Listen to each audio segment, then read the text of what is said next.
I have always dreamt of being a mother since I was a little girl. I was 6, 7, 8, really young, and my grandma had made me a doll that had glass arms, glass legs, glass head, soft body. I took her everywhere with me.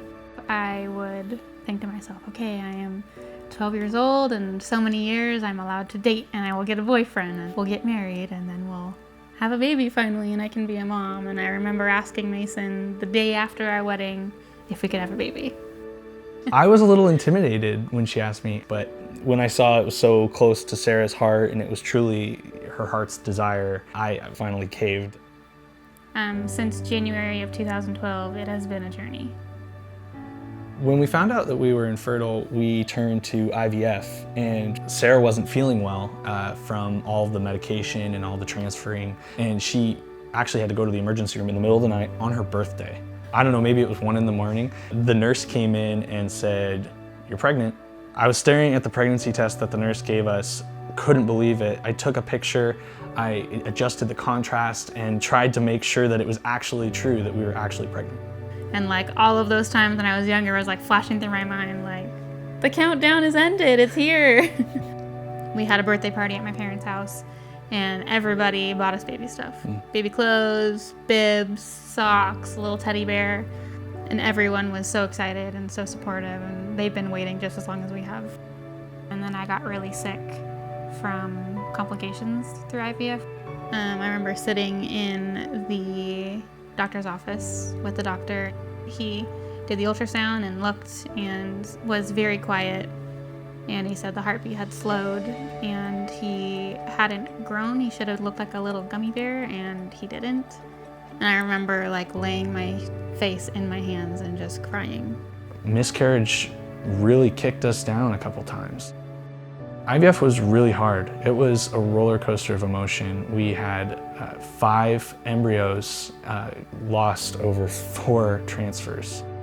When we got to the end of those embryos, we just knew that that journey was over and that something better was coming.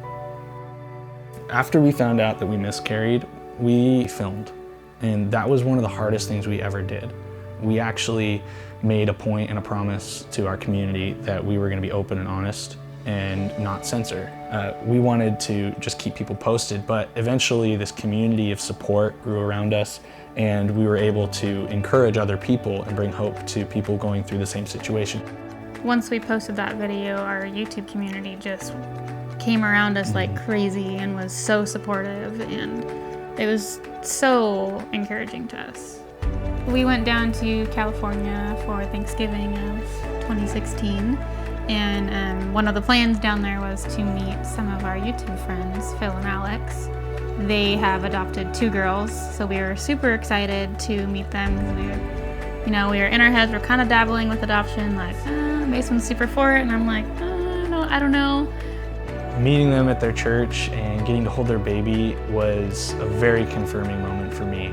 I remember looking down at her and she's asleep, and I felt like I was doing such a good job, and it just made me so excited.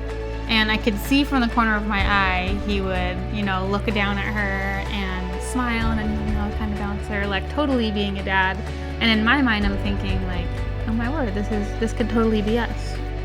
Now looking back in that moment, I think we both had the same thing on our mind, which was adoption. Well, we haven't conquered infertility yet. We are stronger than ever. This infertility journey has made us who we are today, and God has a plan and a purpose for us. We really hope that our story inspired you, and we can't wait to have you guys come along with our community as we move forward with our adoption. Whether you feel led financially or through prayer, we're so excited to have you with us.